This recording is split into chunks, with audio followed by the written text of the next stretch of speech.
Hello, welcome to your reading. Let's get right into it. I don't know what that was. All right, let's get the timer on. So as you may or may not know, I don't know if you watch my other readings or if you've seen any of them. I have been spending more time. I kind of go flip back and forth between like present mode, where I'm just showing your chart, which of course only has your first name, or did you precise?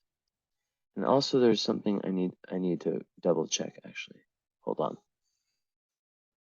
Yeah. I read these yesterday, but I need to read them because a lot of information is processed through my brain, and I have to always read your messages. But I pretty much remember. Did I take a screenshot? Let me check. Screenshots. I swear I did. Okay, here it is. Got it. Okay. So yeah, you talk about interceptions. I do whole signs. So that would be in a different reading. But I always tell people that each reading, whether it's Placidus, whether it's Coach, whether it's whole sign, even if you switch the type of astrology, like it's in the end, you're getting it's like two different highways to get to the same destination. So yeah. Okay. Relationship focus, I always do that, of course. Constructive criticism, I always keep things real. So yeah, as I was saying before, I like to kind of like go on present mode because I get I have a few crystals that not that many, but I've had them for a long time. I always use the same ones, pretty much. Mainly this one. That asked me to know what it is. This one and this one. Um, and I like to like meditate and get into kind of like a trance mode and just like really like in that place of just like it would look weird if I'm just like on camera like just like doing my crystals.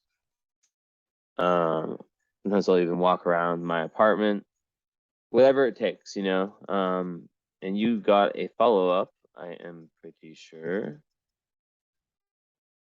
Yeah, you did. So just one more thing about the follow-up. So this came like after you purchased the reading. So what most people have been doing, and I had the idea probably like in mid-August, um, was for people who got the reading and the follow-up already, um, nearly everyone has been adding the current astrology. So basically there's two choices. Choice one, after this reading, you take it in, whatever, all that.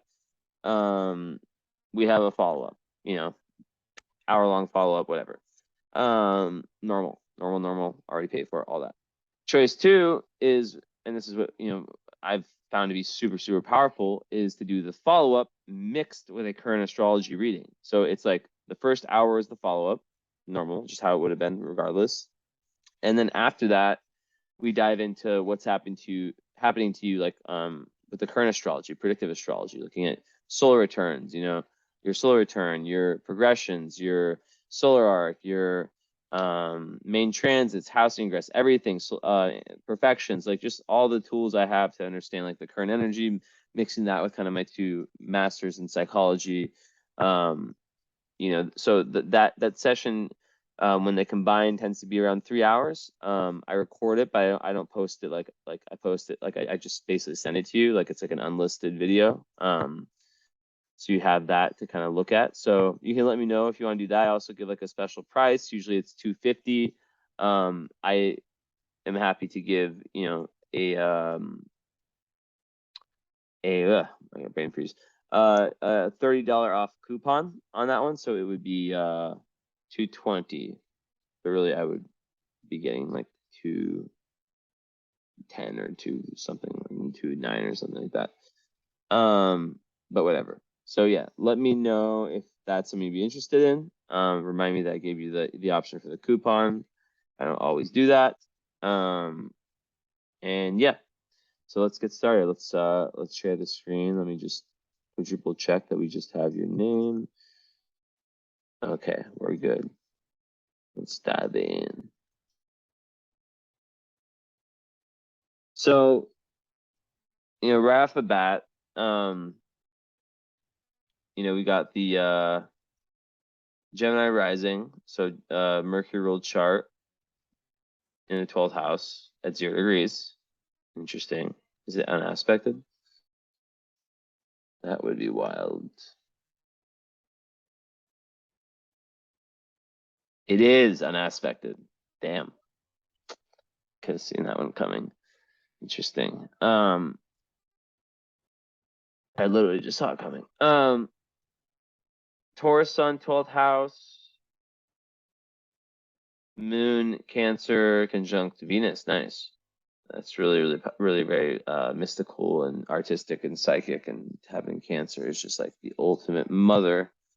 Like not just like actual mother, but like just like someone who can just nurture people at such a high level. And then also, yeah, lots of lots of energy in that Cancer area. So right at the bat, we have 3 elements: water, air, and earth. And let's see, is there any fire? So no fire. I mean, Jupiter's a middle planet, Jupiter and Leo, but there's also like a lack of fire houses. So I'll start speaking about that. So when you lack fire in a chart, of course there can be other elements that can, like, let's see what your Mars, yeah. So there can be other elements that can kind of make up for that. Like if you have like Mars aspecting Pluto, like in like a square, like a conjunction or something like that. There's a million different things, even stars, but just lacking fire in terms of like the big 6 inner planets, or the big 3 plus like Mercury, Venus, Mars, can create someone who let's just say they can have trouble when it comes to self-starting and passion, because that's what fire is also about. Like, how do I describe this? It's about that, these visions we get, these visions of like when I think about fire, it's like being able to look into the future and understand and see glimpses of like where, like these little mini like intuitive glimpses that lead you, if that makes sense. They lead you to kind of what like if you're not living like in your highest self, for example, they would help in that sense. And they would you kind of get this like intuitive flash, like, okay, like I need to step it up in this way, that kind of thing. So with that said, when you lack fire, just like even just knowing about it and understanding it is huge. But what's also huge is just being just pushing yourself to be like more assertive, and to be more to be more self-starting in different areas of your life. Like if you feel like, because as a Taurus 12th house, there can definitely be some, and it doesn't have any bad aspects to it, but still in 12th house, regardless of classes or whole sign, there can definitely be some self-sabotage that can happen. Mercury is there too. So like Taurus can be a sign that can, we all know it can be a little bit stagnant, right? It can really like to, and especially their south node, which represents, as you probably know, your past life tendency to kind of been there, done that in past lives. So to have those two, it indicates to me that, with your North Node conjunct um, Neptune in Capricorn in the 8th, that you're really trying to head. And you spoke about a mystic triangle, rectangle. Well, that speaks for itself already. The fact that your North Node's in the 8th house, it's conjunct Neptune, the planet of high spirituality. You're really trying to develop yourself in a very responsible, like you're like I think a North Node in Capricorn is like, and South Node in Cancer as having like a past life tendency of being kind of over reliant, if you want to call it that, on like support systems. You know, and really what it is like being the nurturer, being the mother, like comes so naturally to you, like that archetype. But now it's about, and which is very interesting because 12th house sun typically indicates someone who has, whose father was maybe a little bit not, absent or weak, or like didn't like play a strong enough influence in their life. It's not always that, but the way I correlate that with North Node and Capricorn, I always say that's the person who's, trying to learn how to become their own father in this lifetime, trying to, be very responsible. But in the 8th house, it's about kind of moving away from the Taurus shadow, right? Which is being afraid of risk, and also South Node in Cancer. Cancer shadow can also be like that too. Like it can, be very kind of like, both of those signs are very domestic signs, and Gemini isn't at all, right? They work really well together as a Sun Moon combo, I must say. And it typically creates, someone who does have like a single pointed kind of vision in their life. But when I see just like everything, like the whole picture, it's kind of trying to like, it's not telling you to not, be those energies, because those energies are, what you are. I mean, not what you are, but they're clearly there for a reason. But to really manifest in the highest version of them, let me turn some AC on. 1 second. It's a little too hot for my liking. So yeah, that's the first thing, is just like learning to really like be that person that's there for yourself, where you don't necessarily have to rely on other people. And yeah, very, very important. And then with the Neptune present 8th house, that's just like, Uranus there. You can gain so much, like it's really your mission is to really, like, as you said in your messages, like the whole mysticism, and diving into the esoteric, and and taking risks, right? Taking risks, because 8th house is the opposite of Taurus, is the house of Scorpio. So it's like risks that might make you feel uncomfortable in the moment, but they're for your good. It's the whole snake shedding the skin type energy, right? And once again, I just want to say, like with the father and mother stuff, it can be really tricky because we don't always know who's who in the chart. Like, for example, my mother is my son in my chart because she was the more active parent. And different astrologers have different approaches with that. So I kind of speak about that in the follow-up. But just like, I like to look at things karmically, but also psychologically. And I definitely think that, the sun, which, like I said, it has no bad aspects. Let me just double check, like, that my program is not fooling me. Yeah, you see, it kind of is. I would say 8. Yeah, I would say it's opposite Pluto. You see, like my program has a built-in orb of 8 degrees, and it's like just outside that. So it's not like a super, super close one, but that's definitely sun opposite Pluto.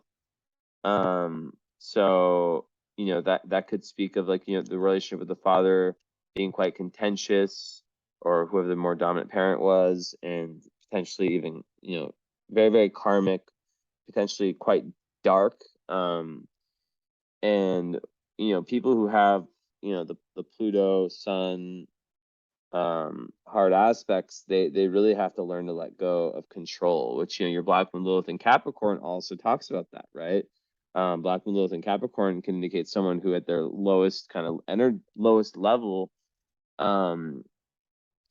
needs to be in control of everything, and is willing to kind of, I'm not saying this is you, remember Black Moon Lilith is just a potential, but who's willing to kind of step over other people potentially to get to the top.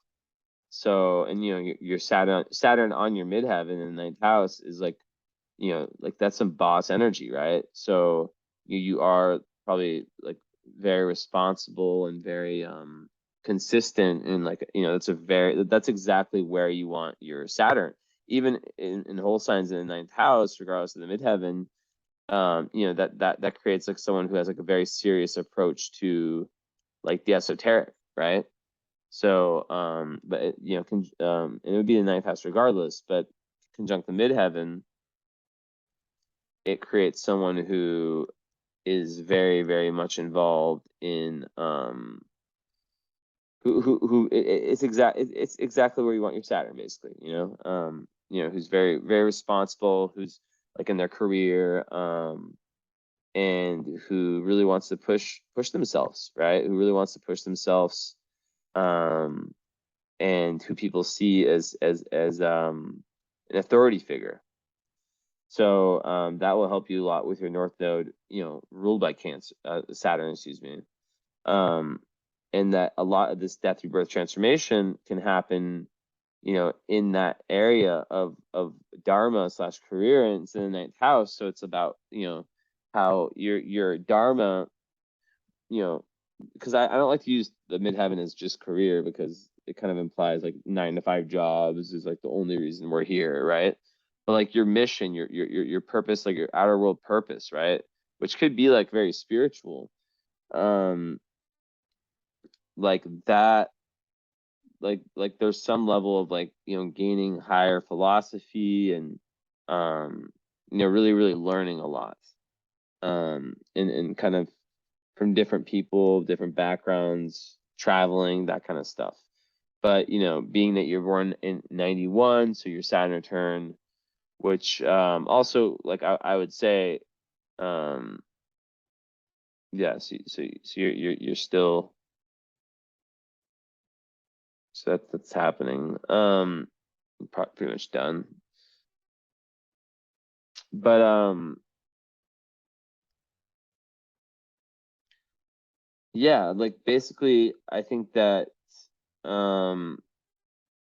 yeah, there's a level of growth, and of this need to really like dive into kind of other people's worldviews, and stuff of that nature. It's very, very important. So I just want to add that in there. But yeah, so as I was saying before, like lots going on in Cancer. And when you have your South Node in the same sign where you have your Venus, Moon, Mars, Chiron, the part of Fortune's sitting right there, it's like, it's kind of tricky, right? Because it's like you have a lot of your very, Sun, Mars, and Venus, right? Moon, all and they're not in conjunction, but they're in the same sign. Like those are 3 of the 6 energies. Like the inner planets are the energies that actually have conscious, like ways they play out, like functions in our personality, right? The outer planets, Jupiter kind of does, it's kind of like middle ground, and then the outer planets, like they do, but like not really. Like it's more, they're more generational, of course. Like, like I believe that their house placement, and what they do like via aspect is really where their true power comes. Of course, like, if you're talking to someone who's born 60 years apart of you, and all your outer planets are in different signs, that's where you really recognize it, right? But I kind of stray away from that, just because I don't want my readings to be like, part of my job is to give you what I find to be most important. And if I go that direction, then, you know, the reading could last 15 hours, and, you know, then like there can, you know, you can lose like the more important parts of the message. So with that said, yeah, so we're already seeing themes here.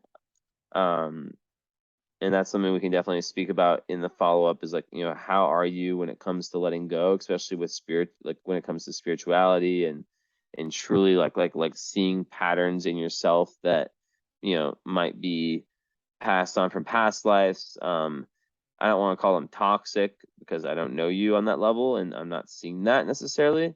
Like, and it could even be like things with the aspects to your moon, right? Passed on from the mother. And with the sun opposite Pluto, you know, you've got your sun and moon as like in opposition to to Neptune, Uranus, and Pluto, like when you combine them all, right? The moon is opposite, you know, Neptune, and Uranus, and the sun's opposite Pluto.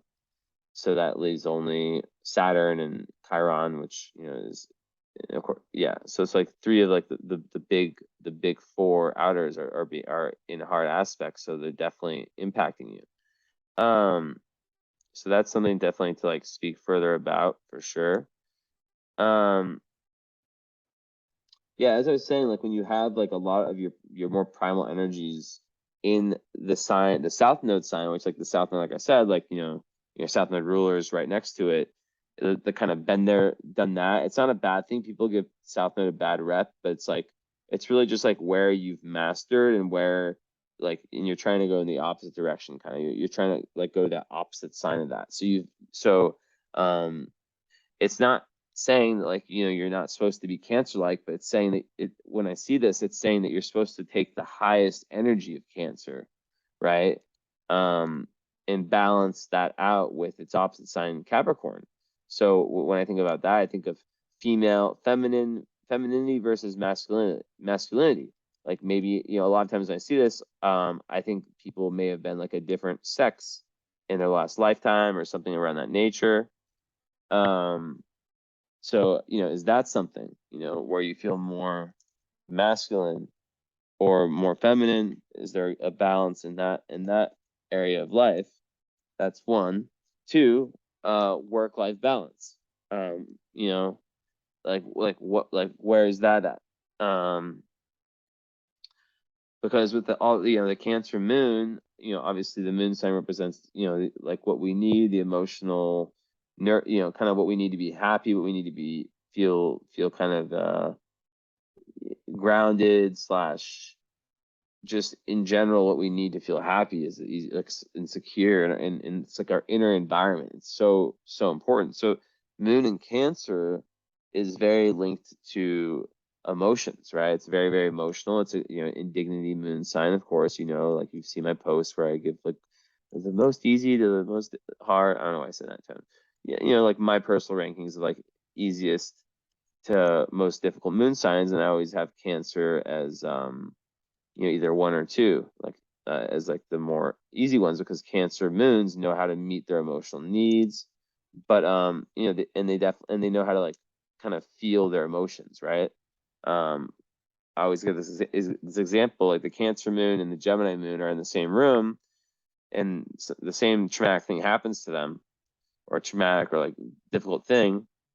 The Gemini or Aquarius moon, whatever air moon, might like repress it, and it might be like, you know, they might not feel it right at that time, but it's still energy, so it piles up, and then maybe like a year later they really feel the impact of it. The Cancer moon is like it's almost like how animals, they shake off, like, you know, when they get in fights, they like shake it off. It's kind of like the Cancer moon like removes that energy right away, which ends up like clearing a lot for them energetically. So it's not, you know, the chart isn't telling me to run away from Cancer. It's telling me to run away from low vibe Cancer. And low vibe Cancer is, you know, victimization, like kind of just being afraid to like some Cancer moons are like afraid to like leave their, you know, they can be very, very attached to their families, especially the mother. And it can be very, very hard for them to kind of leave that behind, and not like behind in the sense of like move like in a way where they're like not moving on with their lives, like that kind of thing, like not willing to leave like where they were born or where their family's from, even if like a lot more growth is possible somewhere else. And high Cancer is just like being very in touch with your emotions, and because you have that superpower with Venus there, making that kind of conjunction creates like a very positive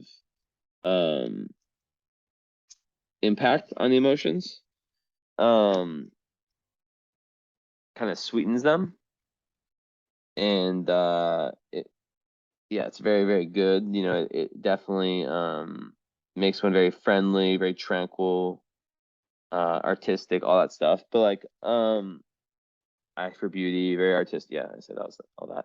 But like with Cancer in general, there's the tendency to because they're so emotional, the whole thing of the crybaby of the zodiac, whatever, like they can take things really personally, and they can have trouble. Like, let's say they get hurt in a relationship, like they can have so much trouble trusting, like truly trusting again. It's a whole Cancer that locks themselves in their shell, right? They like go back in their shell and they kind of just like hide there. And being a Gemini rising, how does that relate to all of this, right? Well, Gemini rising is that's kind of how you're going to come off, right? That's how you're going to appear to others. Your personality should be very bubbly, very, especially on aspect of Mercury. Like, I'm curious to know, most unaspected Mercury people are quite talkative, especially at 0 degrees. It's like a karmic, degree, a critical degree, a new beginnings of the archetype of that sign. Yeah, I'm curious to know how that is. But overall, yeah, like low Cancer is definitely more about just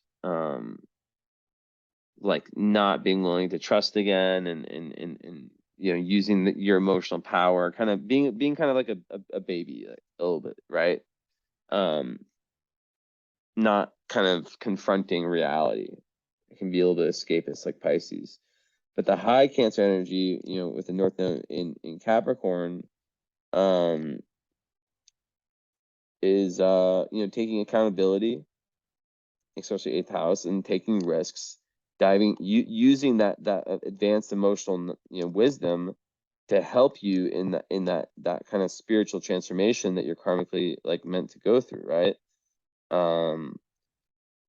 Being so in touch with your emotions can help you be in touch with your your Plutonian darker emotions, which goes back to that opposition, right, of Sun and Pluto, which a lot of times can show up, whether it's the father, just in general,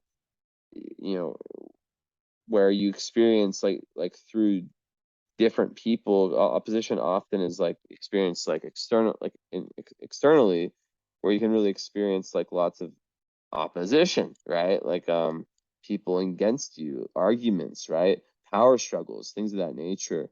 And there can be a tendency to always want to kind of because there can be a feeling, where's the Chiron in Cancer? Yeah, there can be a feeling of like being powerless, which leads to someone wanting to really like, especially 12th house, like really want to control everything. And Taurus can be very controlling as well. So that's that.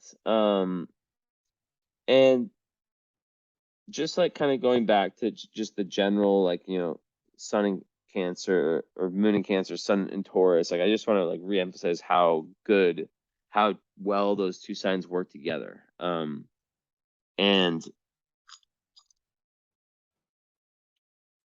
they're both very domestic. They're both very home bodies.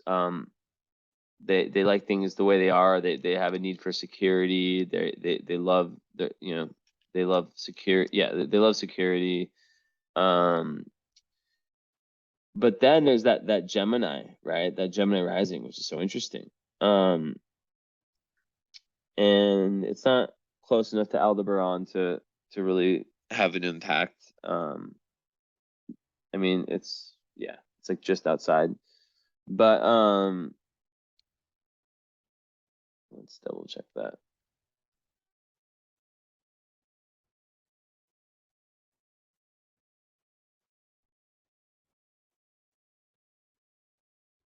Yeah, it's like over 2 degrees away. Hmm.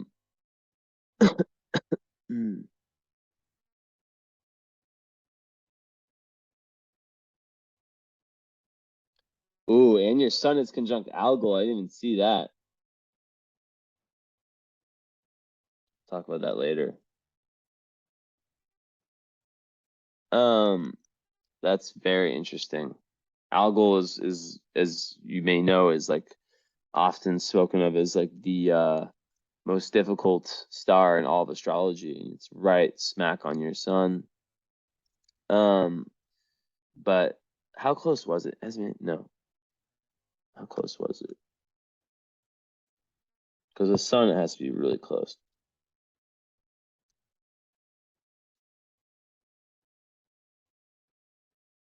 Oh yeah, it's 26.02 and 26.03. It's 0.01 away. Oh shit. Okay. I'm gonna go back to my face for a little bit in a second.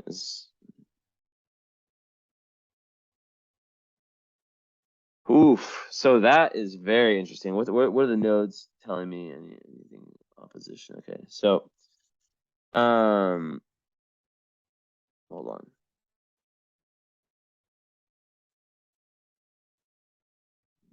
Hmm.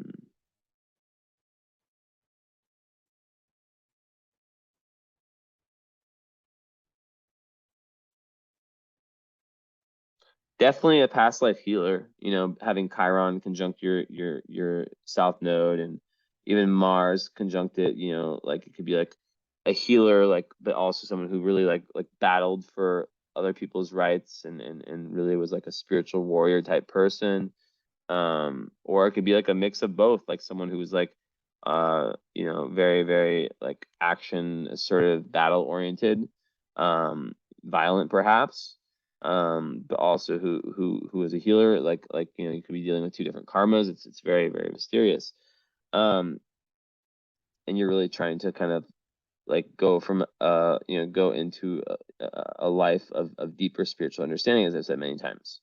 But okay, let me take the camera off. Okay, so back on my face. So now that's very interesting, right? To have the sun in 12th house, right, which is the house of karma, of past lives, of the collective unconscious. It's very mystical, and there's a huge need for 12th house people to be of service, right? To like really, really accumulate good karma through, you know, and it's not like saying like, change your career to like charity, but just like just like really going through that transformation, so that you're doing all these things, because God knows when someone's doing something like charitable just for ego, or to try to like improve their karma, or if they're really doing it because they've seen things differently, and it's really from their heart. um Hold on. So yeah, sometimes people talk about like the demon star algol. So the fact that it's in the 12th house makes me think it's like the whole Medusa myth, right? Um, it's not always bad. It can be very, very esoteric, right? So there's always like a low and a high vibe to everything, right? Um, Sometimes people can like be their own god. It can be very art. Also, it's very, very like um prominent with artists. A lot of them people like with algol work in the mass media. Um, So let's see. Algol, Sun. It says these people destroy or create. Sometimes in order to create, they must destroy. So that really speaks, and I imagine a lot of this, like, energy. A lot of the times, the energy I'm talking about takes place before people get readings with me, because they have to go through like certain trials and tribulations to get to a point of real of of really wanting to better themselves and stuff like that. So the whole thing, destroy or create, sometimes in order to create, they must destroy. That goes exactly with like kind of like trying to move from Taurus to Scorpio in a sense, right? From second to eighth house, right? As the south and north node. So 1 second.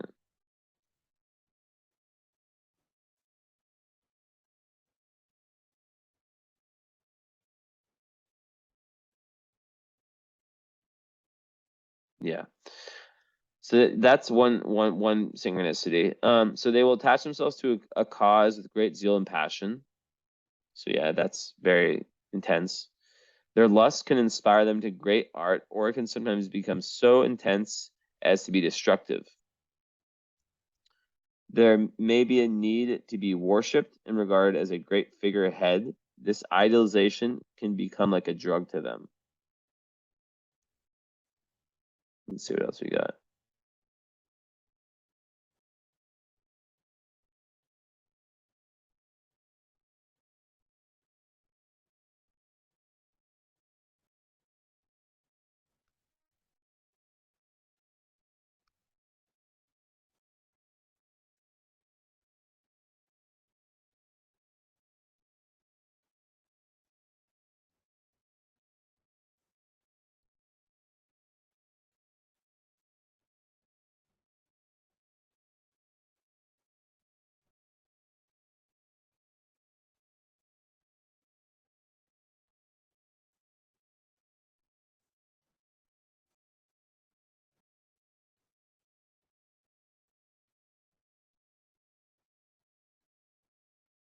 So yeah, there's another thing with sun and algol is like it's very important. Like it can be very controversial. It's you have to watch out. You have to be very health conscious. Watch out for like accidents in general.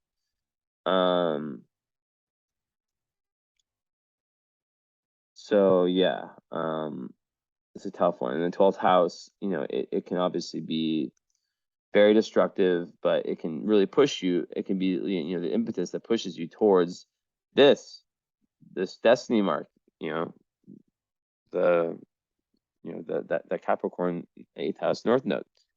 Now, and I believe that like having algol sun opposite Pluto is just like crazy intense. You probably had some super intense experiences. And like you're definitely meant to be a mystic, I mean, like you called it, the mystic rectangle, which is doop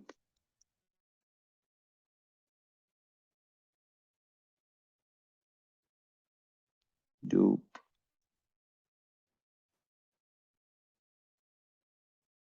No.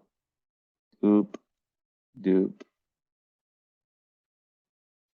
Where's mystic rectangle? It's the trine, the sextile, and the trine. Yeah. So it's Sun, Neptune, Pluto, and then we can say Chiron / Mars, or yeah, / South Node.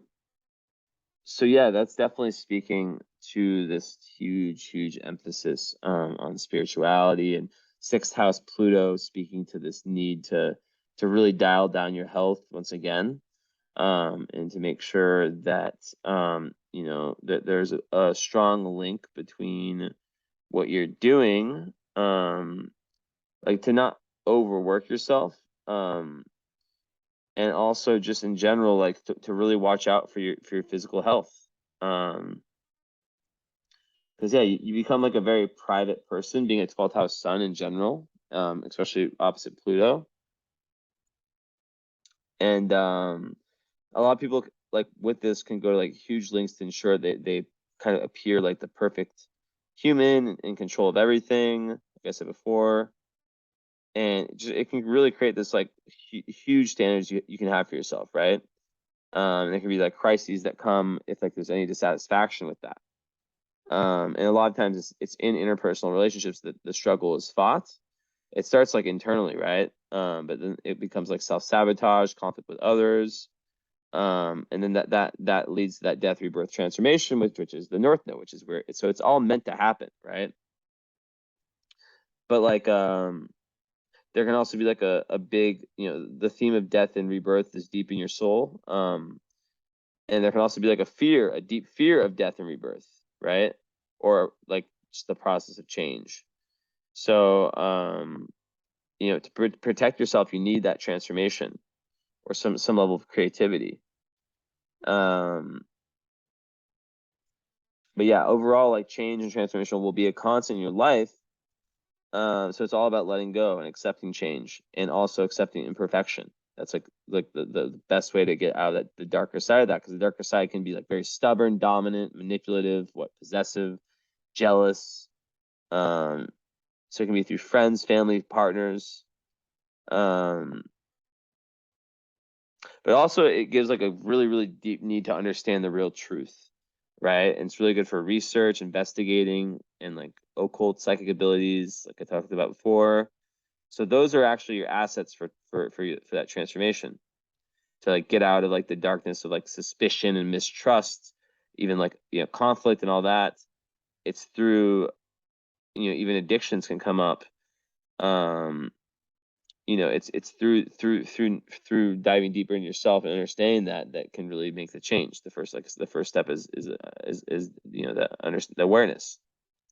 And a lot of times it speaks of like a major crisis in your life, which forces you to make a major change, whether it's one or several. But then even after that, there's more. Like life is just constantly about change. It's a lifelong process of inner work, and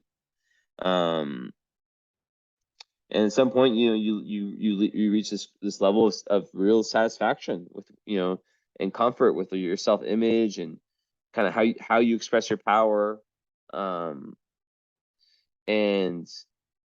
it can make you like very, very influential, like in society, a great leader, and someone who can really like heal and have like a great impact on other people, right? So it's just about getting through that need to control, that need to be right all the time, all that stuff that can come up. But yeah, with the Pluto sixth house, definitely like it's about like being of service, stepping away from the I and going towards the we. With 12th house Sun and 12th house Mercury, it's also like that. So when you do that, you start having a more spiritual life, letting your guard down. That's letting go, hearing other people out, forgetting about like having to be number one. That's when the real change comes. Now with the Gemini rising, which I was kind of not talking about, that is interesting because that plays into this part of you that is not really seen otherwise in the chart. And it makes you come off as or be in your personality very explorative, very, very curious about lots of different things in life. You want to experience a lot. It creates the social butterfly, right? And it's nice to have that because it pushes you towards more experiences that you might otherwise not have. You're like a Taurus rising, for example, that can lead you to change. But Gemini risings, they also have this this tendency to kind of stay looking young because it's ruled by Mercury. So they tend to have this really like funness to them, youthfulness, not only like in their kind of like way that they approach life, and there can also be like this naivete, but like just this approach that, and also like physically they tend to stay looking younger for longer. I've seen this in many times, as long as they take good care of themselves. Of course, like you be Gemini rising, you take shitty care of yourself, it's not going to work out. But yeah, making Mercury your chart ruler increases the power of the Mercury, and having it in the 12th house also, that's kind of like the channeler, right? That's kind of like, but you're new to the energy, so it's like yeah, it's just like being someone who's open to exploring and being able to kind of like, it's ruled by Taurus, which is, Venus, which is in Cancer's second house. So it's like, yeah, there's like a real tie between like your values, like maybe even like it's like your job, like where you earn money through being like a channeler or something like that, or someone who does like readings or whatever, I could definitely see that in your chart. Or like where like your ability to tap into like the collective unconscious, like kind of your own unconscious, and like after and I'm saying after, like maybe you've already like done it, but like, when you've done all this extreme transformation work and being such a leader, right? Which usually like people who lack fire are not like leaders, like in that sense, but for you, like that's kind of, I definitely do see that. There's that massive potential to kind of like,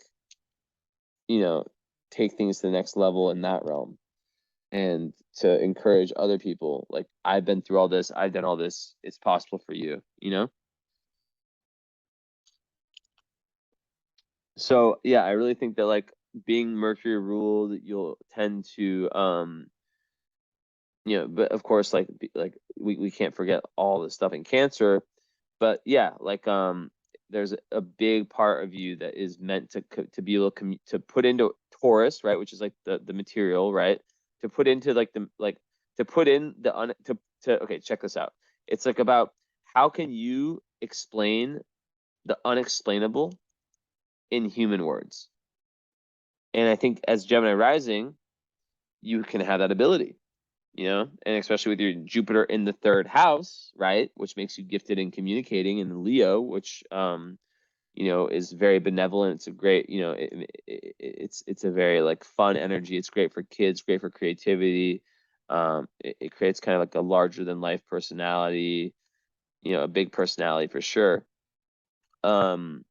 Someone who really wants to expand and learn, and they have to watch out for like narcissistic kind of behaviors at times, but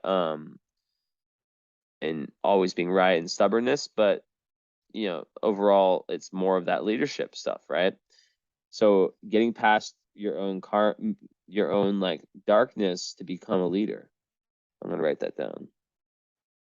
Hold on. I like to title my readings sometimes.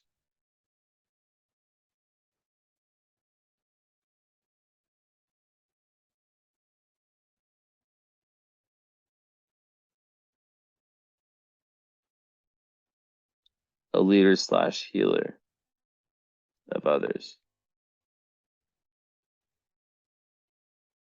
for others. Okay, that's good. Let me charge my phone quick too. So, yeah, Vertex sixth house also. So in relationships, like with love stuff, you said you wanted to touch on that, obviously. Um, you know, definitely like I would encourage, it'd be very, very good for you to have someone that helps you kind of move towards that north node. So being with someone who someone who's like very Taurusy, and like the like kind of like the I don't want to take risks. I like things the way they are. That kind of like predictable, the low vibe Taurus is like very predictable and stuff like that. Not open to criticism, very stubborn. That's not like really good for you. But being with someone who is, and you have your moon in Cancer, so obviously they have to be very they don't have to be a certain sign. Remember that, but they have to like definitely like hold space for you in your mood shifts, because I haven't even like talked about like opposite Uranus and Neptune, but like definitely like they have to kind of be there for your like the like, and also like as a Cancer moon following the lunar cycle, extremely important. But overall, just just like someone who can really ground you, right? Who can really ground you in that sense. Even though you are a Taurus, someone who can ground you in like an emotional sense, but then also someone who has maybe a little bit of fire, who can kind of, because like that's your missing element. So it doesn't have to be that, right? Like my girlfriend, we both have zero Earth and we're together, Um, So it's not necessarily like that has to like that's why I really shy away from saying like this element or this sign, but it's more about the energy, because in a relationship what happens is that the composite chart, there's a chart that's taken over. So like with the example of me and my girlfriend, even though none of us have Earth in our chart, like literally, so like nearly our entire composite is Capricorn, right? The composite, the combined chart. It's like when I do compatibility readings, right? I have in the composite chart and the synastry and all that. So if you're in a relationship, definitely, if you're interested to hear about my deep dive on that, let me know. But yeah, so that's kind of like one thing I see, like someone who can experience, who won't like judge you for the ups and downs, who will help push you, who won't baby you, who won't give in to like, not saying you're manipulative, but who won't get, who you can't trick, you know, someone smart, someone who gets you, right, who gets you on that level and knows when you might be like trying to kind of, you know, what's the word, kind of get around a situation, and like, you know, like cancers can play the victim card sometimes. So that's, you know, very important in itself, to have someone who calls you out on your shit. Aside that, with love, you know, Venus and Cancer, they absolutely need that closeness, that touch, that sensuality, that emotion. Like there needs to be a very close emotional bond, no secrets between you. You know, physical and emotional extreme closeness is needed. And you know, I'm not saying you have to be with someone who's like deeply spiritual, but you can't really be with someone who demonizes and makes you feel bad about the fact that that this is like kind of a big part of your life path, right? There's plenty of men, if you know, I can't even assume people's sexuality these days, but if it is men or men and women or humans, there's plenty of humans, that's all I start saying, that, you know, are open-minded. Well, of course humans, because there's so many women that are, but you know, that might not, that you know, that I feel like a lot of men behind closed doors, like, you know, when they have very powerful woman, like spiritual woman in their lives, like, you know, they're not gonna not listen to their fucking wife who's like really into astrology. Like they'll at least like listen and kind of, you know, pick up bits and pieces, and they might not like fully go into it, but at least they'll know these things, you know, if they're open-minded enough. But then they might be, you know, afraid to like totally go into it because of whatever reason, you know, socially or whatever. But that's another story. But yeah, so definitely like that closeness. I think money also, like I hate to say it like in that type of way, but like there's definitely a need for, you know, like emotional and financial security with the second house moon, second house, for you and personally, and for you in a relationship. Um, and yeah, just like really emotional, like feeling a very emotional, secure, like you can express any of your deepest secrets with that person, but also someone who calls you out on your shit, and pushes you forward, and knows you so well, where when you're like in that kind of lower state and you might not want to hear it all the time, like they can empathetically tell you, right? As a Cancer moon, right? Like, look, like this is what I'm seeing, you know. So communication has to be huge, because of the 12th house, Mercury, it's 0 degrees. There can be lots of like an aspect that you can kind of speak your mind like just very, very liberally, and sometimes say things that you might regret, or speak without, you know, kind of being like overly impulsive, and just like just not really think before you speak sometimes, right?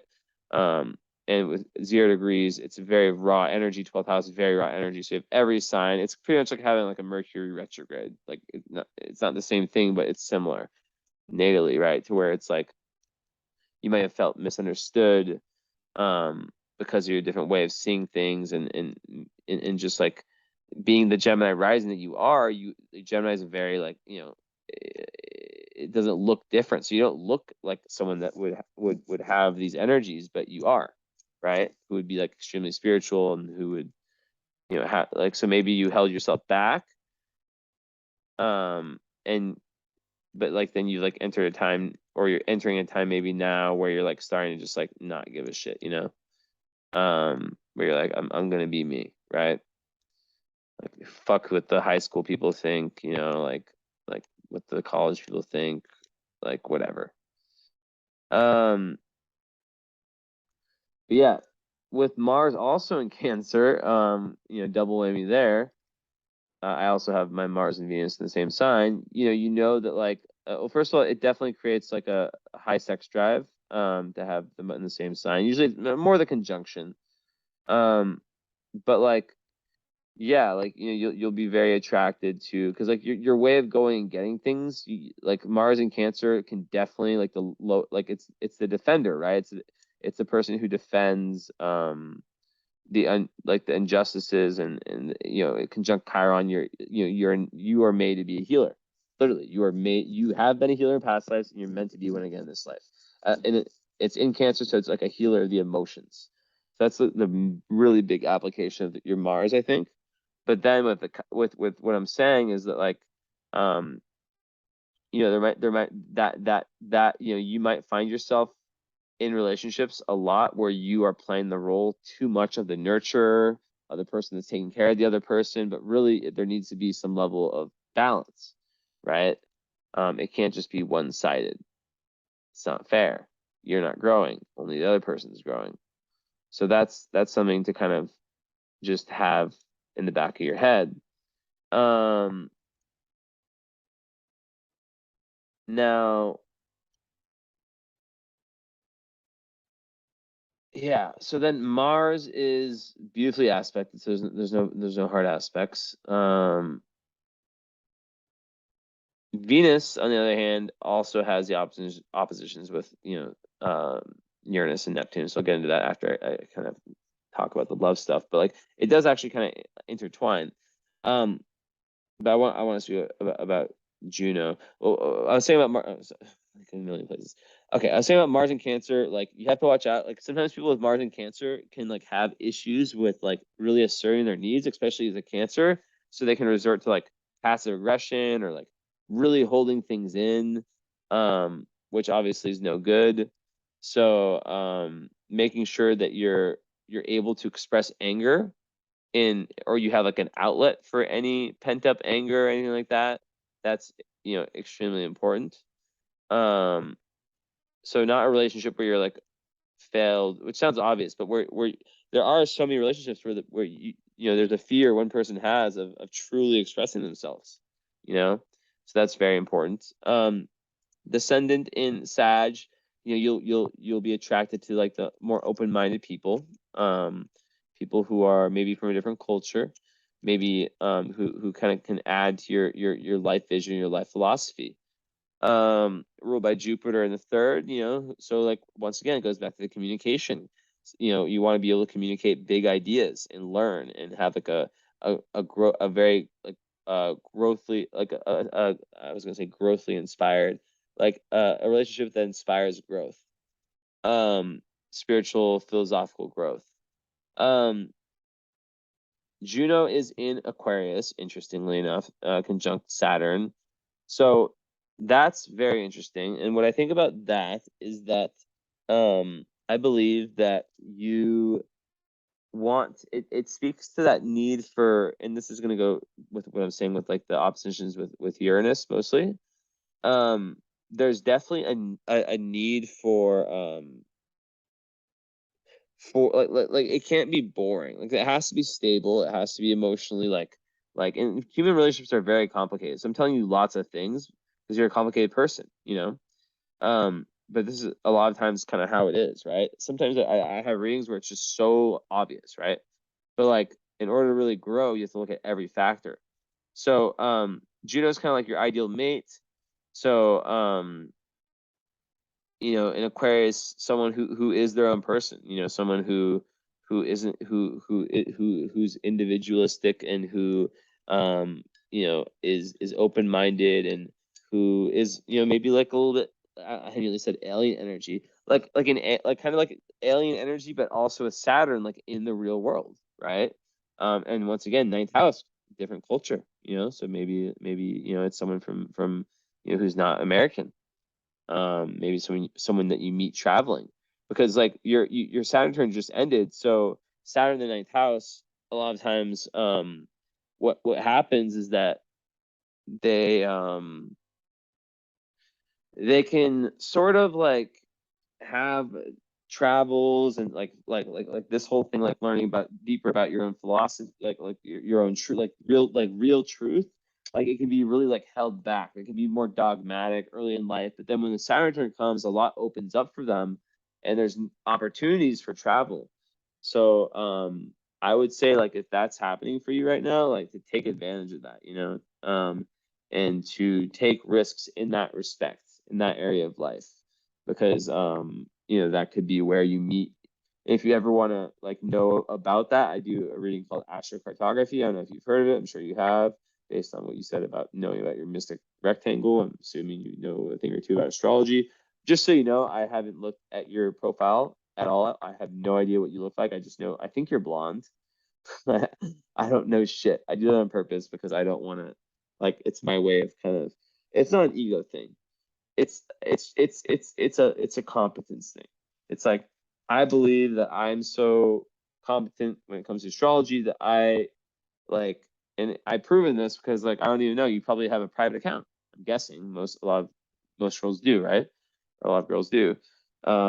So and even if you didn't, like, if you don't, like, I the second I finish this reading, I will follow you, most likely, if I remember. Um, and yeah, I like to follow my clients. It's something I started doing recently now that I've revamped my Instagram. So I was following 5,000 people before, and now it's a way more. It's like a very, very real in terms of who I follow. It's either astrology accounts I fuck with, people I fuck with, excuse my language, not to give a shit. Or just clients. I want to stay in contact with my clients. I want to encourage my clients. I want to see how my clients are doing. They're a part of my life. They enter my life for a reason. Even if there's a bunch of them, I don't care. Which actually might catch up with me one day when I'm at a point where I've had, like, you know, fuck, like 2,000-3,000 clients or more, and I'm just like following that many people. I don't know. I don't even really give a shit. Who cares? Whatever. At that point, then it gets a little bit different, because it's like, okay, then you kind of, if you have 3,000 people you're following, like, then you don't really see the posts you want to see because there's so many people clogging the newsfeed. So yeah. What else? But yeah, definitely, like, with Saturn on Juno, like someone who is legit, who has their place in society, and kind of power couple energy, honestly. But like with all those other things I mentioned, I hope you like, I really feel like that was like the ultimate love download for you. Oh, and also so I didn't mention about 12th house, is that 12th house people, they need alone time. And this is going to go segue perfectly into what I was saying. And also with the Gemini rising, is the Gemini rising, like, you're fun, so you're not gonna like someone that's boring. But like, that kind of goes like the Sag descendant. So it's really like mixing, all those factors together. But okay, with the 12th house, Mercury and Sun, there's going to be times where you need seclusion. I don't care if you're a Taurus. Taurus would make it less intense than if you're like a Pisces like me. But I'm a Pisces eighth house, and like I go through periods where I just like, and I'm like, I have a lot of Aquarius in my chart. I need like more alone time than probably any human. I know one human that is kind of like can compete with me, but like that's like I know thousands of people. Imagine I only know one human. I guess I don't know them all that well, but like I only know one human who can really truly compete with me in that like need for alone time, and she's a double Aquarius, Sun and Moon in the 12th house, Pisces rising. So it's like, you know, that's like the ultimate 12th houser, right? Okay, but this is a perfect segue into these oppositions, right? Let's touch on these. Where am I at time wise? Okay, just over an hour. So a lot of your astrologers that aren't me, I'm just being honest, they'd stop at an hour, even if they haven't covered everything. Hours passed, pay more. That's not me. So okay, so alone time is also something that needs to be appreciated, and you really need that because you take in a lot of other people's energy, whether it's through their thoughts, like with that Mercury, like, and you can, like, when you're around a lot of people for too much, just which is the conflict with the Gemini, because that can make you really want to do that. You can kind of lose yourself. So it's that alone time that allows you to refine yourself. Oh, I just got this, like, I get this like golden. It's kind of weird. It's so hard to see like things that happen like a million miles per hour inside my mind. Like, but I get this little golden flash sometimes during readings. It's cool. It's like a golden feather looking flash that just like goes through my mind's eye when I know I'm fucking on fire. Um, I don't know. I just wanted to share that because maybe that's happened before. I know it's happened before. I just became conscious of it. So now that I'm saying it, maybe I'll um yeah, I just had to put it in words. I think I've felt that before. Um so yeah, that's really, really important, all these things. Um but yeah, overall, Cancer moon opposite in Cancer Venus, right? They're both opposing Uranus, and they're opposing, no, they're not. They're somewhat opposing the North Node, but it's 10 degrees away. So it's kind of like meh. By element, yes. So, but yeah, it does speak to like your emotional nature of the Cancer moon in Taurus, of like things wanting to stay the same and not taking risks, like being totally against like your life purpose of really going against that.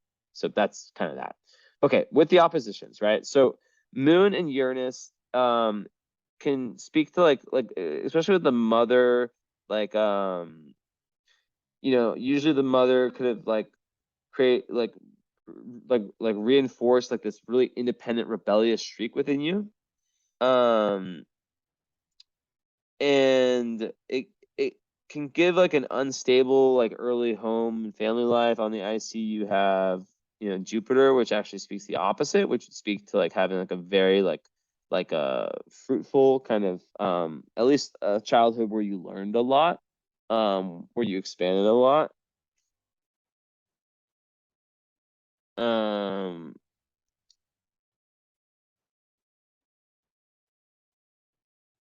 Hold on one second.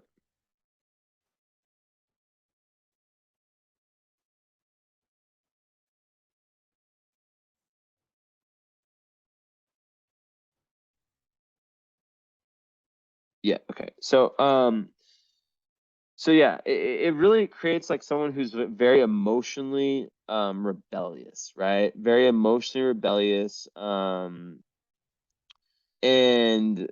who can be very impulsive emotionally, especially like in close relationships, regardless of like what your intent might be. So it can also create, so this is what's interesting about, and this is what I was saying, and this is like Venus and Moon, these will both correlate together, because Venus is kind of like your love language and what you value. So you value, and your Moon is like what makes you comfortable. So you value and you feel comfortable when things are very, very close and emotionally connected. But then Uranus, right, um, can make it so if things get too clingy, you feel like the relationship can kind of be like almost like a cage, and there can really be this like grass is green on the other side type energy, and this back and forthness, right? So it can really be difficult. So it can make it difficult to form close bonds, not just with in relationships with friends, and it can make one very detached, and very freedom loving, independent. But like the thing is, you are a Cancer moon, so like I'm very curious to hear. You have to remind me everything I just said in the follow up, because and I hope that you do the follow up with the current astrology. It's just literally the best, because the follow up is like the birth chart is just right in my head. It's fresh in there, and I just go straight into the current astrology. And I always recommend getting that done once a year, but at least getting it done, once post reading is very, very, very good. Very, very, very good. Um so yeah, like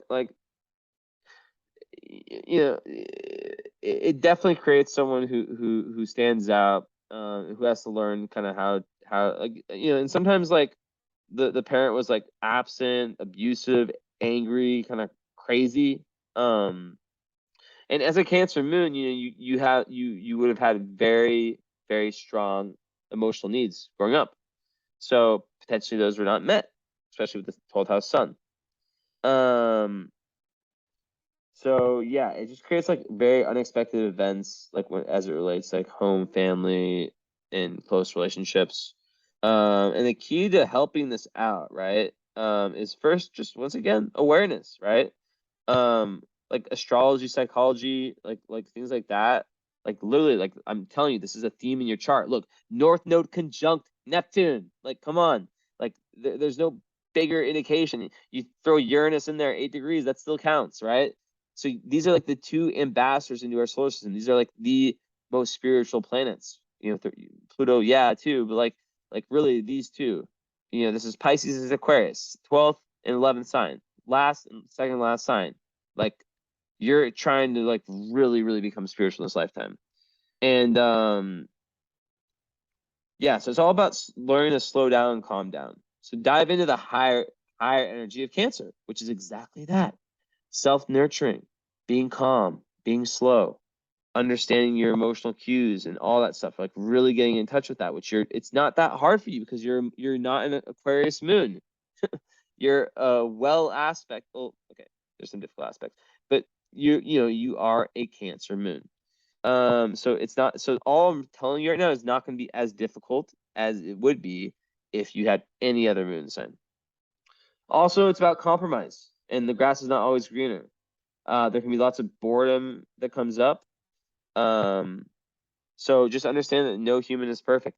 It's so huge, and just like learning compromise and knowing that like I said before, this is the final piece. Kind of, we'll talk about Neptune will be the final piece, but like to the love stuff is like you will need space. You might be like me where you need to have a different bedroom than your partner. You might be someone who needs time away from your partner. It has nothing to do, because people take this so personally when you say, hey, like I just want to have a few days to myself. But if you can create a relationship like I have, where even if your partner's there, you still feel like you can be, yeah, basically your full self. And you have that space. You guys both have different things going on. Then that's really brilliant, right? But understand the need to communicate, and a partner that's empathetic enough to understand that. So lots of stuff there at the love one. I don't know if I've ever given a love reading or a love portion of my reading that long. So that should say something. And with your Mercury, just like, man, like that is just all about just learning to ground yourself and to really look at your thoughts and to like see how you might self-sabotage through your communicating and your way of thinking. And Taurus, 12th house, it all goes back to spirituality. Everything goes back to spirituality. And as I say that, you can't see my camera. My Scorpio Aries cat is being really very scorpionic and cute. I'm actually gonna show her just for the purpose. She's probably gonna start doing it right when I. So this is a double Scorpio. Mika, do something synchronistic about the reading. Right. What are you doing, Mika? You don't do this often. Something about your head. Nose, licking. Okay. Maybe I'm buying too much into the catology. She fell. She was off balance. She fell. And she's on wood, which is earth. And then she got back on. God damn, cats are magical. So what does that say with everything I've said? Allowing yourself to fall off that constant earth, because you're always supported by God, by the universe, whatever you want to call it, higher power, by spirit. So knowing that is one thing on an intellectual level, but feeling that is the next level. And that's where you're trying to get to, where you feel that oneness, where you don't doubt it. I never even doubt. Maybe I felt it once when I don't drink very often these days, but there's a very famous music festival in my city. It's like one of the biggest music festivals in the world called Untold. And I felt after 4 days of partying, going crazy, I felt, you know, and having not drank in a long time before that, or at least, like at least for like, yeah, that was my first, if you want to call it a bender, since I guess it would have been like October, which was like a 3 day bender. So, nearly a year. And I felt kind of what it feels like to really be out of touch with God, out of touch with spirit, and it sucks. So that's huge. Okay. So that's another thing, like space and having communication around that. So okay, now moon opposite Neptune. That's just about misunderstanding and confusing feelings around your own emotions. It's a really challenging aspect, actually. So this is like another one that's really pushing you into like mysticism and like all about understanding your strong spots and your weak spots, right? Um, and basically, like what happens is it's all about misunderstandings between you and other people that lead to like, so there can be like lots of paranoia. Like you might like feel like you can't trust your feelings as much until you deepen your spiritual self. Like let's say you're dating someone, right?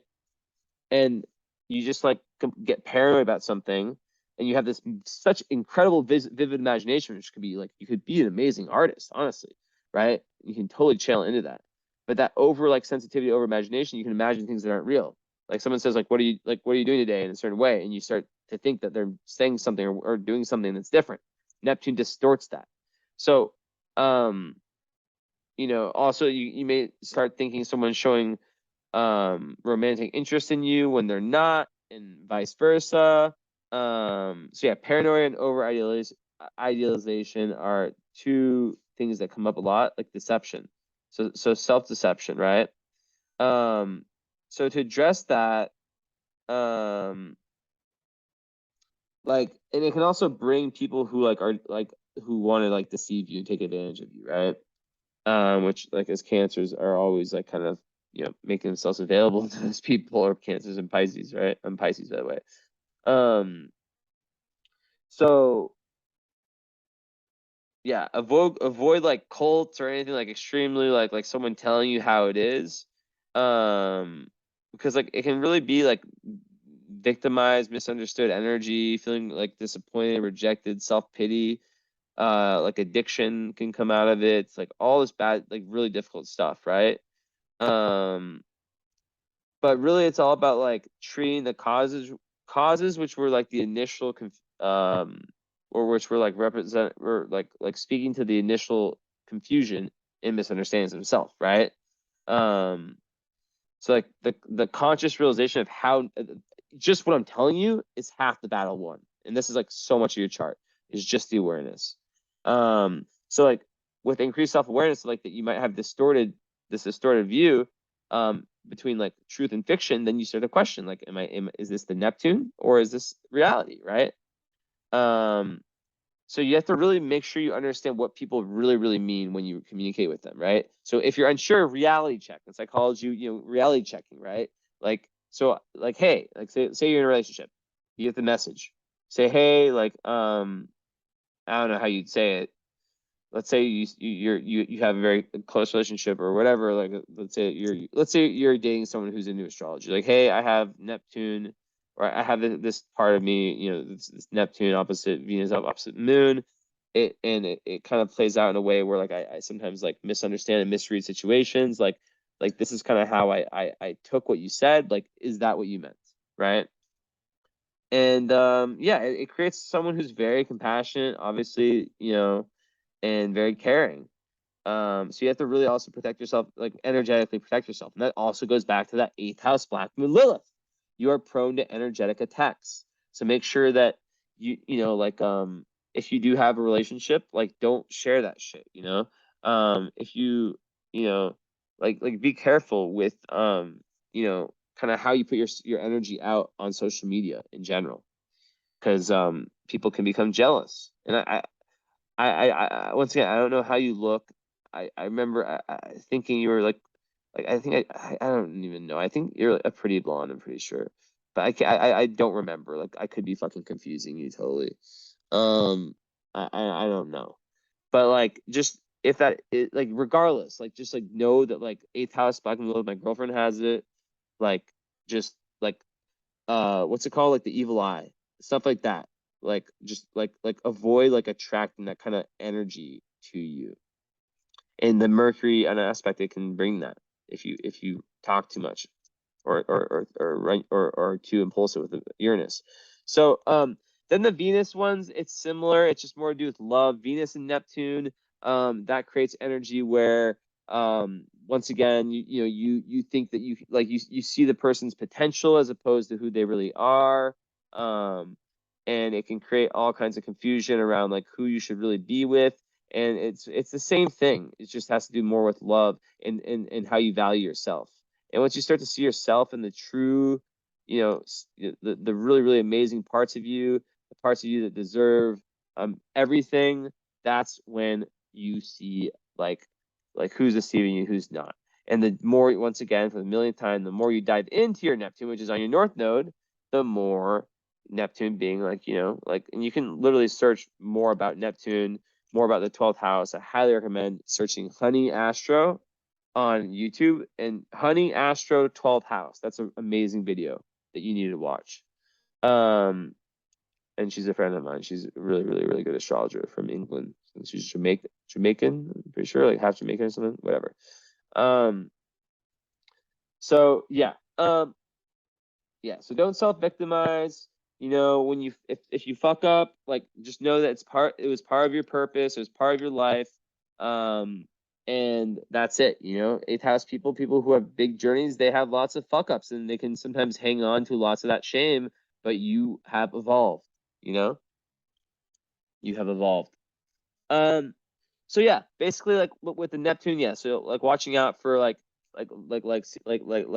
taking in people who are broken but like have like amazing potential, but really like they're not gonna fucking fix themselves. Like it's about boundaries. It's about lacking boundaries in relationships, and that's another thing I haven't mentioned. I have to fucking mention. See, you have a really a big chart, a big personality, a big chart. Boundaries. You have to address them. Being a Taurus, that's good. Having a Cancer moon, opposite Neptune, boundaries in relationships can play huge, huge issues. So yeah, just be very firm with who you deal with and be very selective. Uranus and Venus, it just speaks more about like what I was saying before about like how relationships can need that kind of like Aquarian nuance, that spark, but also not to like make impulsive decisions like, oh, I'm bored, I'm gonna break up with this person. You know what I mean? Like just like take things slow, chill out. If you're going through a certain time, have a conversation about it. This is how I feel, right? Have some time away from each other. Besides that, Venus opposite Uranus, yeah, it can just like create an energy where what was I gonna say? Yeah, sometimes there can be like too much unconventionality in relationships. And like yeah, like your choice of lovers can bring unhappiness, right? And there can be like an imbalance when it comes to sensuality, which is very interesting with the Cancer energy. And like with Neptune, like besides that, like yeah, there's definitely like victimizing relationships. There can be lots of difficulty in making decisions too, and also this relates to finances, right? And also just disappointments in love overall with the Venus and Neptune. So with finances, Venus rules finances. Cancers tend to be more conservative. Venus cancers, but like opposite Uranus, you have to watch out for like times where you like spend impulsively. And then but like like spending on things like this is perfect because this is actually helping you gain more awareness. But yeah. And of course, being a Taurus, you'll regardless of what fucking house it's in, even if it's in the most spiritual house or eighth and 12th, the most spiritual houses, you're still gonna like the nice things. You have all that second house energy, so you're gonna like the finer things in life regardless. So yeah, everything is kind of validating what I've said. Part of fortune being there, next to South Node in Cancer, basically, is literally like saying, and I'll go back to camera while I finish this reading, that the highest energy of Cancer is your greatest joy in your flow state. So when you feel really stable within yourself, um, when you have a set of values that you subscribe to, so that creates boundaries, and when you detach from other people's values and you build a firm set of your own, that's like of spiritual values, that's extremely important, and you live by those. And then you really find like your flow state when you're nourishing yourself and other people spiritually, um, or just in any way. And also, I keep seeing this thing with the birth, like with the birthing process, and with motherhood being massive for you. And Jupiter, in Leo is like I said before, is the same thing. I said it's in the third house, so it's like really good for like communication. Very great thinker and talker. Just watch out for over talking and learning to listen. That's a very big growth edge for for the thing in your chart. Um, I just realized that you're the one person I have like what, like 50, 60, like 50 something people on my client list, and you're the one person who politely, hey, how's it been coming? You know, and you never gave me a bad energy. Sometimes I get really annoyed by people who ask me that questions because I'm just like, shut the fuck up. Like it's gonna come when it comes, But I didn't get that from you. I just got this more like excited energy, Like I can feel all the energies, right? And it wasn't like that. But just so you know, if you're dealing with astrologers in the future, like no astrologers like to be rushed. Not that you're rushing. I'm just giving you this as a tip, right? Like you kind of like have to just kind of like let it happen, Like I got a reading from an astrologer who definitely has less clients than me, and it took fucking like 7 months because he was going through a really dark time. Um, a Pisces. So somehow miraculously, I don't know if it's Saturn being sextile to my sun or just some power, I don't fucking know. I'm able to like, it's probably my Sag moon, but like I'm able to like avoid like, yeah, I had one of those periods in the last like I don't know, this like recent full moon and like 2 days after, but like I still pushed myself and made myself do it. I have written down, do it even if you don't feel like that. It's like on like my whiteboard. I'm leaving it there. Yeah, so love of children for sure. Really, really like always trying to expand your mind. Um, Also, yeah, with Pluto, like I'm kind of like just adding things. Like your daily routine is really important for you. Having like that organization. You can have dramatic changes in your health, and the whole thing is to like recognize, like once I said this earlier, the relationship between mind and body. It'll be complete psychosomatic stuff that happens. No, and you're lucky that it's at 18. It's not 22 because that would if you had your fucking Pluto on Serpentis and then your sun on algol, I'd be like, God damn, poor girl. But it's close, but it's not there.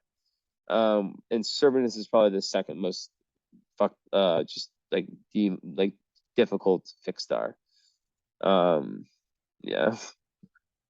Um, and then just by themselves, Uranus in the eighth house is like you probably saw my recent post. I don't know if that's in part one or part two. Uranus, Neptune, eighth house are incredible for psychic, intuitive abilities.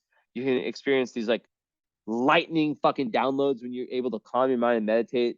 Like you will literally like be fascinated by metaphysics, the deeper side of life, but like really like just downloads. That's what I see. Downloads and just this fascination, this real talent with the esoteric that comes from past lives. And that when planets are conjunct the north node, it means that you've been working on these in recent lifetimes. So you've been working on this stuff. Think about that. Neptune eighth, that's just like, come on, like that's like the ultimate, right? Then I wasn't that like the number one thing I had in my post. Not that I was like having them in that way, like I was like saying like having them in an order of like importance. Let's see. Yeah, no, I had Jupiter in the eighth or 12th house. Um, but I know I had, yeah, Neptune in the eighth or 12th house, and I go, let's see what I said about the eighth house. Yeah, really in touch with like the collective unconscious. Someone, a great psychologist. Strong receptors for spiritual energies, but it's a double-edged sword. This is sort of the case with every placement I'm talking about here. Self-deception and escapism. It can be the impetus to spiritual awakening. It's a natural home. Oh, actually, no, Neptune 12th is. You can be overwhelmed by the energy and feel lost and not recognize your own powers. But you have to tap into your dreams, into your own unconscious and your own shadow, in this case, in 8th house. So yeah, it kind of awakens you to abilities and deeper layers of life. And it gives you this like real superpower, which is linked to your North Node, to your higher destiny. Okay, what have I not covered? Midheaven in Aquarius. So, you're going to want to, through your career, through your Dharma, remember I use them interchangeably. You're going to really want to learn a lot about like higher truth, and you're going to want a career where you can kind of be your own boss, like you're an authority figure, but also something ingenious, something probably an unconventional career path, maybe like something that contributes to humanity, maybe something where you change like careers, definitely for sure could happen. Maybe multiple careers, multiple phases. Like you have your phases, like the corporate, then like the spiritual. I don't know. Maybe juggling two at once, but definitely something that's unconventional and that helps humanity. Because remember, as a 12th houser, you have to do things like in 6th house Pluto that really get yourself out of yourself and help the humanity. And I think that's my download is that there's some difficult karma you're dealing with that's related to that. Not like fucked up, like you kill people kind of shit, but like, I just believe because you have South Node opposite Neptune, that usually means that like you felt some sense of like loss of belief, like loss of like hope in past life, like hopelessness. And that you were like pushed away from kind of being your authentic self. So, and like believing maybe you're like pushed and conditioned in a way, which so many of my clients are. Okay, so wrapping up, what did I miss out on? Nothing probably. Nope. Okay, let's pop open. I already looked at a lot of the fix. Let's just see what's going on. Oh yeah, vertex and the sticks, like basically once again in Scorpio, like you'll go through lots of it speaks once again. The doorway to higher awareness is through these really intense, like maybe even intimate, like intense fucking Pluto sun opposite Pluto experiences, with other people that lead to death, rebirth, transformation. That's literally like I don't and you in relationships you'll come off, it's like kind of your second ascendant in relationships, you'll come off as quite intense and quite quite intense, maybe even dramatic. It's all about just like taking that to like the higher level where you're going through growth instead of like power struggles. And yeah. So okay, let's see. Okay, I'm looking for conjunctions of fixed stars or asteroids with important planetary points.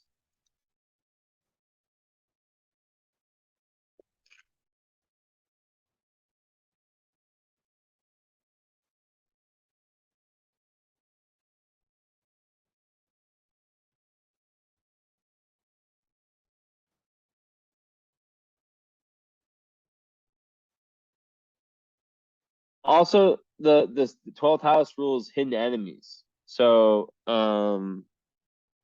sun there, it could just make that like something that's like important part of your life. So you really want to like do good to kind of avoid that influence. Okay, so I'm not really seeing that much. I probably need to go into my ephemeris of not ephemeris, my list of fixed stars, my full list. I'm looking here first. Oh, you're so close to having people who have their ascendant at 9 Gemini or 9 Sag. That's where you want it. Because then you have Aldebaran as your rising, either Aldebaran or Antares as your rising and descendant. You're close. I know cigar. It's not a big deal.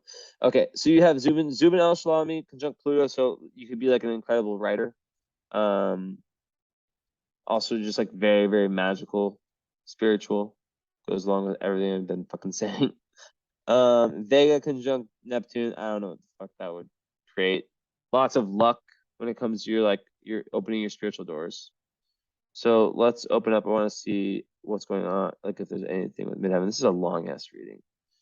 Ugh, I try to keep them in it. I never succeed, but I'm always like, do an hour, do an hour, do an hour. I don't think I've ever done an hour reading. Okay, so I'm looking for 7 and 12 Aquarius.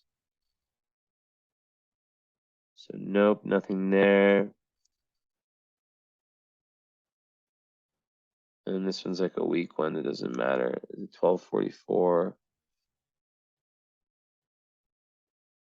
Yeah, it's close. Okay, let's see what Armis is about. If there's anything.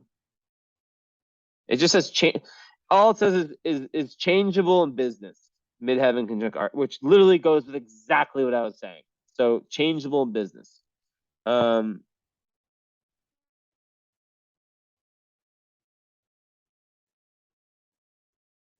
Let's see if there's anything with Vega and Neptune. I highly, highly doubt it.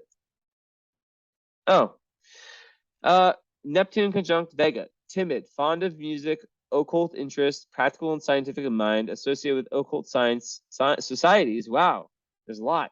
Material success. Home may be broken up, liable to accidents, natural death, and old age, especially when Mars is in favorable aspect.